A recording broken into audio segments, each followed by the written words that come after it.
Bon matin à tous, bienvenue à votre café matinal. Aujourd'hui, dans l'Évangile de Jean, chapitre 11, comment abattre les obstacles à nos résurrections.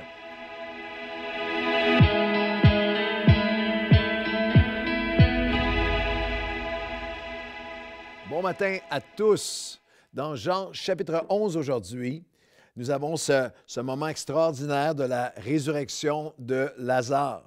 Marthe et Marie, les deux sœurs, ainsi que leur frère Lazare, que Jésus connaissait bien, que Jésus aimait. Et il va y avoir ce moment de résurrection, c'est juste avant la Pâque. Dans la Bible, il y a 10 différentes résurrections. Chacune d'entre elles tellement importante et significative, mais celle-ci, la résurrection de Lazare est particulière parce que juste avant la Pâque, avant sa mort et sa résurrection, Jésus va par ce miracle nous annoncer ce qu'il veut faire. Il va faire pour tous ceux qui vont le recevoir, pour des millions et millions de personnes, pour des millénaires à venir, jusqu'à non seulement notre ère, mais jusqu'à son retour. Il est la résurrection et la vie.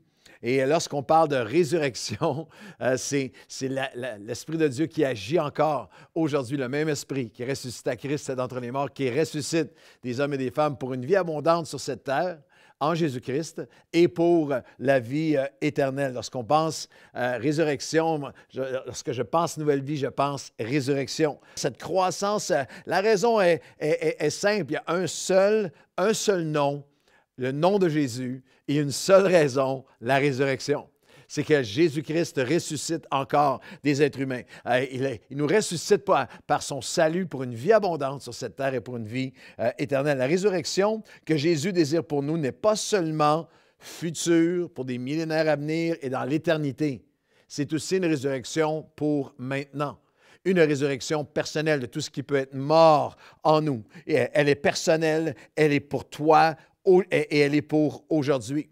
Et dans Jean chapitre 11, il y a cette conversation en chemin vers la résurrection de Lazare, où nous retrouvons en plein cœur du chapitre cet échange entre Marthe, la sœur de Lazare, et Jésus, au verset 22. Et maintenant, quand même, je sais que tout ce que tu demanderas à Dieu, Dieu te l'accordera. C'est ce qu'elle dit à Jésus. Jésus lui dit, ton frère ressuscitera. Je le sais, lui répondit Marthe, qu'il ressuscitera à la résurrection, au dernier jour. Jean chapitre 11, verset 24, Jésus lui dit, Marthe, verset 25, Jésus lui dit, « Je suis la résurrection et la vie. Celui qui croit en moi vivra, même s'il serait mort. Et quiconque vit et croit en moi ne mourra jamais. Crois-tu cela? » C'est la question pour toi et moi aujourd'hui. Est-ce que tu crois cela? La résurrection et la vie. Et en route vers la résurrection, la promesse de Jésus était là. Lazare est mort depuis 4 jours. Il est en décomposition. Mais Jésus annonce la résurrection et la vie. Mais en route vers la résurrection, nous allons voir dans Jean 11 qu'il y a des obstacles. Et ils sont importants à identifier, à discerner, à identifier, parce que nous avons les mêmes obstacles aujourd'hui. Ils sont encore très pertinents, ils sont très présents, très pertinents aujourd'hui. Et si on arrive à les identifier et à renverser chacun de ces obstacles, nous allons vivre pleinement notre résurrection dans chaque aspect, quel que soit l'aspect de notre vie qui a besoin de cette résurrection. L'obstacle numéro 1 peut être notre passé dans sa présence, sa proximité et sa paix. Le chapitre commence avec ces mots. Il y avait un homme malade, Lazare, de Béthanie, village de Marie, de Marthe, sa sœur. C'était cette Marie qui avait oint de parfum. Le Seigneur lui avait essuyé les pieds avec ses cheveux et c'était son frère Lazare qui était malade. Les sœurs envoyèrent dire à Jésus, « Seigneur, voici celui que tu aimes.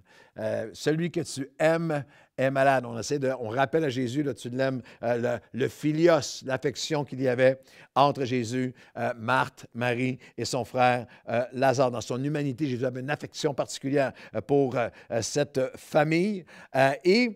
Il y a un rappel. Le chapitre commence avec ce moment tellement magnifique, ce moment de bénédiction où Marie, une des sœurs, avait vécu, était au pied du Seigneur, avait lavé les pieds avec ses cheveux, moment de proximité, moment de bénédiction, moment d'onction, moment dans la présence de Dieu. Et comme ce moment a dû être précieux pour eux.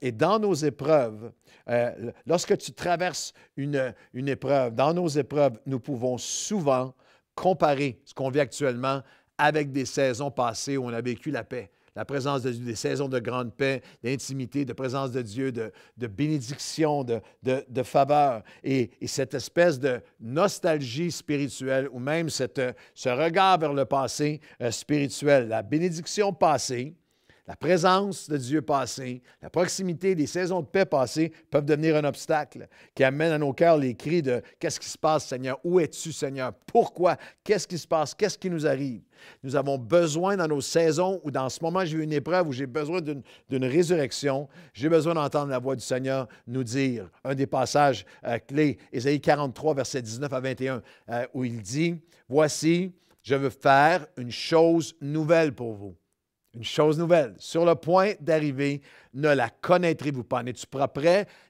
à recevoir aujourd'hui la chose nouvelle? Hier, il y a eu de la paix, il y a eu la bénédiction, tu étais à mes pieds, dans l'onction, dans la paix. En ce moment, tu traverses une épreuve, une tempête, il y a quelque chose qui semble mort. Voici, je veux faire une chose nouvelle sur le point d'arriver. Est-ce que tu es prêt à la recevoir? Ésaïe 43, 19 à 21. Je vais mettre un chemin dans le désert, des fleuves dans la solitude pour abreuver mon peuple, mon élu, et le peuple que je me suis formé publiera mes louanges. Alors, l'obstacle numéro 1, ne regarde pas ta situation actuelle en disant « Oui, mais avant, j'avais vécu cette saison de paix, cette saison de... » Jésus veut faire une chose nouvelle pour toi dans ta vie aujourd'hui, en route vers ta résurrection. L'obstacle numéro 2, c'est notre peu de patience. Est-ce que quelqu'un s'identifie avec moi aujourd'hui? Est-ce qu'il y a quelqu'un qui se reconnaît? Toujours dans notre texte de Jean, chapitre 11, verset 4 jusqu'au verset 6. Après avoir entendu cela, Jésus dit, « Cette maladie n'est pas à la mort, mais elle est pour la gloire de Dieu, afin que le Fils de Dieu soit glorifié par elle. » Au début du chapitre, Lazare est très, très, très malade, gravement malade, puis il meurt, et 4 jours plus tard seulement, Jésus va y aller.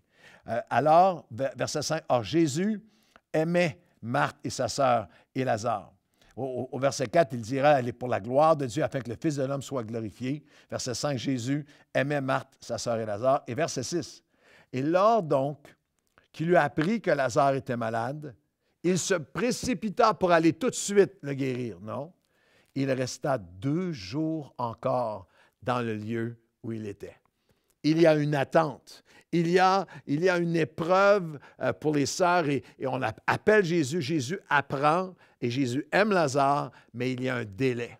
Les délais sont souvent de source, un obstacle qui nous amène au doute, qui nous amène à douter de toutes choses, qui nous amène à la colère, à agir avec précipitation, à lâcher, à abandonner.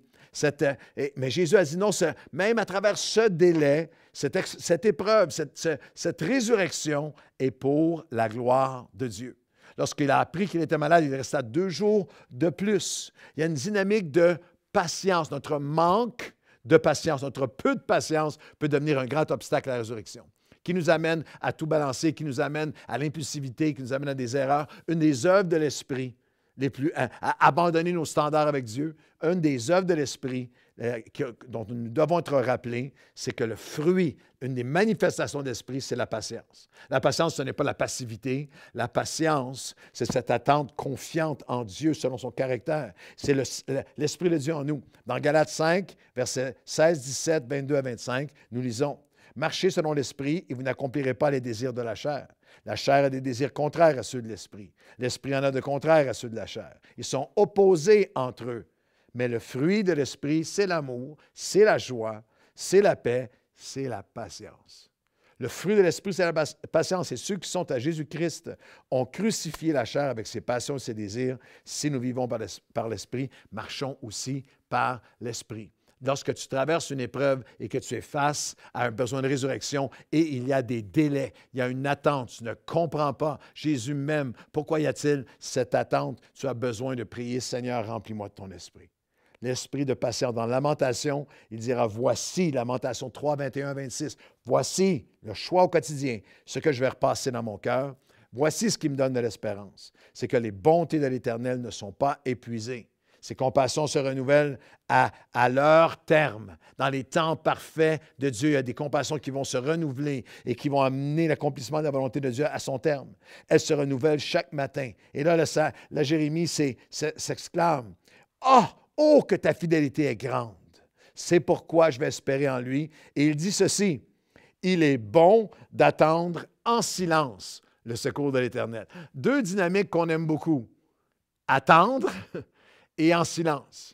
Mais la foi, la marche avec Dieu en route vers la résurrection, il y a des moments où ce que tu dois faire, Seigneur, remplis-moi de ton esprit de patience. Je vais attendre avec expectative, avec foi. Et parfois, Seigneur te dit littéralement, attends en silence. Arrête d'en parler, arrête de spéculer, parce que l'obstacle numéro 1 peut être notre passé, sa présence, sa proximité, et même la paix passée lorsqu'on compare. L'obstacle numéro 2, notre peu de patience. L'obstacle numéro 3, c'est nos peurs.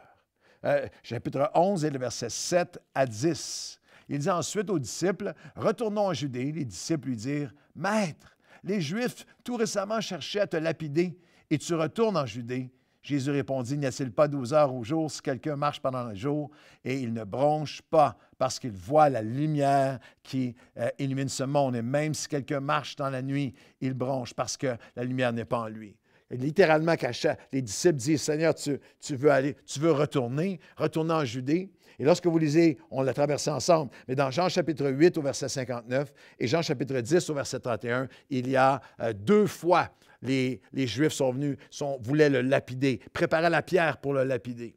Lorsque j'étais sur le continent africain, je ne nommerai pas la nation, j'ai assisté une fois à une lapidation. Un homme s'est fait prendre dans un grand marché. Il y avait des milliers de personnes. S'est fait prendre à voler, selon ce que nous avons compris. Et j'ai vu des multitudes de personnes. On était un petit peu plus haut, on voyait ça en bas. Et des multitudes de personnes prendre des pierres et commencer à lancer. Et je n'oublierai jamais le son des pierres qui frappaient. Finalement, des gendarmes sont venus et ont sauvé la vie de l'homme in extremis. Mais deux fois, alors que les Juifs ont pris les pierres, Jésus c'était pas son temps, il était en parfait contrôle de la situation, mais les disciples avaient été saisis par la peur, ils avaient assisté à des lapidations. Et dans les moments où tu es en route vers la résurrection, la peur devient ton ennemi. La peur de ce qui va arriver, la peur de ce qui est devant moi, la peur de demain, la peur pour mon fils, pour ma fille, la peur pour ma carrière, la peur de retomber, la peur face à l'avenir, l'anxiété sous toutes ses formes. La parole de Dieu nous dit, et je veux juste le rappeler à notre cœur, si l'Esprit de Dieu est un esprit de patience qui produit la patience en nous, le fruit de l'Esprit de la patience, c'est aussi un esprit de force. 2 Timothée 1, 7, ce n'est pas un esprit de peur que Dieu nous a donné, mais de force. Un esprit d'amour et de sagesse. Et le psalmiste au psaume 27, versets 1 à 3, a dit, « L'Éternel est ma lumière. » Jésus a dit, « Il faut que tu marches à chaque jour à la lumière de qui je suis, de ma fidélité, de ma grandeur, du fait que j'ai ma souveraineté, j'ai tout en mon contrôle. Il faut que tu marches sous cette lumière pour chasser la peur de ton cœur. » Et le psalmiste le disait des centenaires auparavant, « L'Éternel est ma lumière et mon salut. De qui aurais-je peur? De qui aurais-je crainte? Il est le soutien de ma vie. De qui aurais-je peur? Même si une guerre s'élevait contre moi, je serai malgré tout plein de confiance. » Alors, il y a en route vers la résurrection, notre pensée avec Dieu peut si on s'y accroche, peut être un obstacle. Notre peu de patience, nos peurs peuvent être un obstacle. Il y a 365 fois dans la Bible, « n'aie pas peur », un pour chaque jour de ta vie. L'obstacle numéro 4, c'est nos perspectives si limitées. Nos perspectives si limitées. Il y a plusieurs exemples dans le texte de Jean chapitre 11. Et le premier exemple est celui, lorsqu'on regarde à cette dimension de notre perspective si limitée, celui qu'on appelle Thomas au didyme.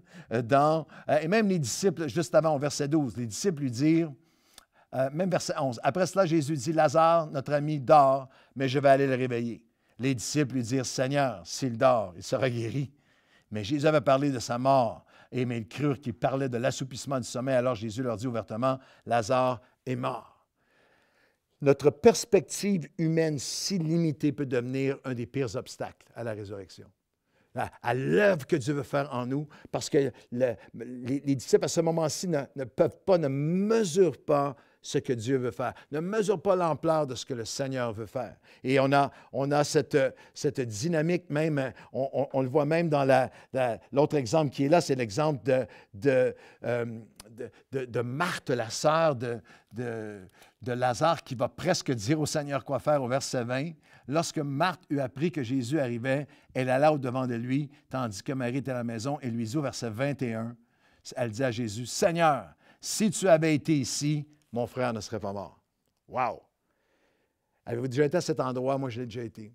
Dans mon humanité, dans ma petitesse, et parfois dans notre orgueil, de pratiquement dire au Seigneur qu'est-ce qu'il aurait dû faire. Elle est en train de dire au Créateur de l'univers, l'alpha et l'oméga de toutes choses, si tu avais été ici, si tu avais agi comme ça, voici comment tu aurais dû le faire. Avez-vous déjà essayé, avez-vous déjà prié en presque ordonnant à Dieu quoi faire ou en lui disant ce qu'il aurait dû faire? Si tu avais, si tu avais, si tu avais, si tu étais, si tu n'avais pas, si tu avais permis, si tu n'avais pas permis.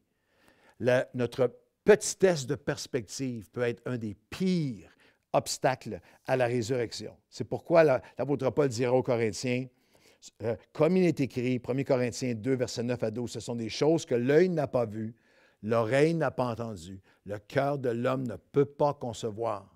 Des choses que Dieu a préparées pour ceux qui l'aiment, Dieu nous les a révélées par son Esprit. L'Esprit de Dieu qui me remplit de sa patience, l'Esprit de Dieu qui me donne force et l'Esprit de Dieu qui me donne paix, l'Esprit de Dieu qui n'est pas un esprit de peur, mais de force, d'amour et de sagesse, et l'Esprit de Dieu qui élargit ma perspective. Lorsque je fais face, je m'en vais vers la résurrection, il y a une impossibilité absolue. Je refuse de limiter ma perspective à toutes mes limitations humaines. Parce que Dieu a une perspective tellement plus grande. Le dernier obstacle peut même être nos proches, peuvent être des paroles d'incrédulité qui nous bombardent de tous les côtés lorsqu'on est en route vers la résurrection.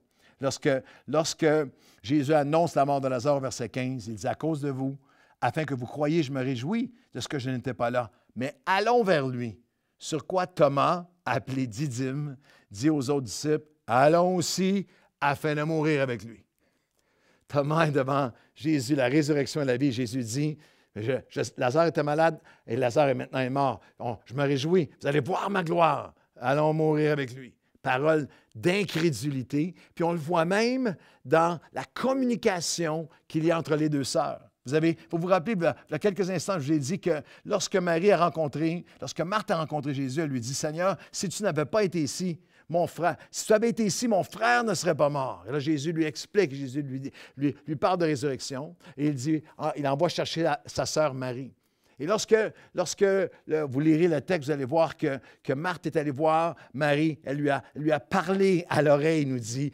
Elle l'appela secrètement, sa sœur Marie lui dit, « Le Maître te demande. » Et lorsque Marie arrive au verset 32, elle dit littéralement les mêmes paroles que sa sœur avait dit. Elle dit, « Seigneur, si tu avais été ici, mon frère ne serait pas mort. » On voit Marthe qui communique son insécurité, communique son endurcissement. Marthe qui communique son incrédulité à sa sœur Marie. Lorsqu'on est en route vers la résurrection, attention aux voix que vous allez laisser entrer dans votre esprit. Et nous-mêmes, attention à ce que nous allons communiquer aux gens autour de nous. Parce que lorsque tu vas vivre une résurrection, il va falloir que tu te fasses un chemin. Et à travers les voix d'incrédulité, au verset 37, quelques-uns disaient lui qui a ouvert les yeux des aveugles, ne pouvait-il pas aussi faire que cet homme ne mourût point? Il y aura des voix d'incrédulité partout autour de toi, mais tu as besoin de revenir à la voix de Jésus. À la voix de Jésus qui dit, « Marthe, le Seigneur répond à Marthe, « Ne sais-tu pas que si tu crois, tu vas voir la gloire de Dieu. » Dans ces dernières secondes de ce podcast, je veux prier avec toi en route vers ta résurrection. Seigneur, nous sommes en route, chacun d'entre nous dans un aspect ou un autre de notre vie, en route vers une résurrection que tu veux faire en nous. Tu es la résurrection et la vie pour notre résurrection éternelle, mais aussi la résurrection d'une guérison ou la résurrection d'une intervention, d'une libération, d'une consolation, d'une provision divine, d'une action surnaturelle, d'une résurrection de quelque chose qui est mort en nous. Et au nom de Jésus, Seigneur, nous n'allons pas nous réduire à ce qui a été dans le passé. Tu es le Dieu des choses nouvelles. Nous te demandons, remplis-nous de ton esprit de patience. Hein? Lorsqu'il y a des délais, nous savons que tu vas te glorifier. Là, remplis-nous de ton esprit, Seigneur, de paix. Lorsque la peur vient assaillir de tous les côtés, tu ne nous as pas donné un esprit de peur, mais de force et d'amour. Et un esprit de sagesse. Et Seigneur Dieu, viens maintenant faire ton œuvre par ton esprit en nous. Nous ne te limiterons pas à nos perspectives humaines. Nos yeux n'ont pas vu, nos oreilles n'ont pas entendu, notre cœur ne peut pas imaginer toutes les choses que tu as de préparées pour nous. Et Seigneur, au-delà de toutes les paroles d'incrédulité qu'il peut y avoir autour de nous, nous sommes à tes pieds. Nous allons nous nourrir de ta parole, de ta présence et de tes promesses, parce que tu es la résurrection et la vie. Au nom de Jésus, Amen et Amen. Marchez dans la résurrection.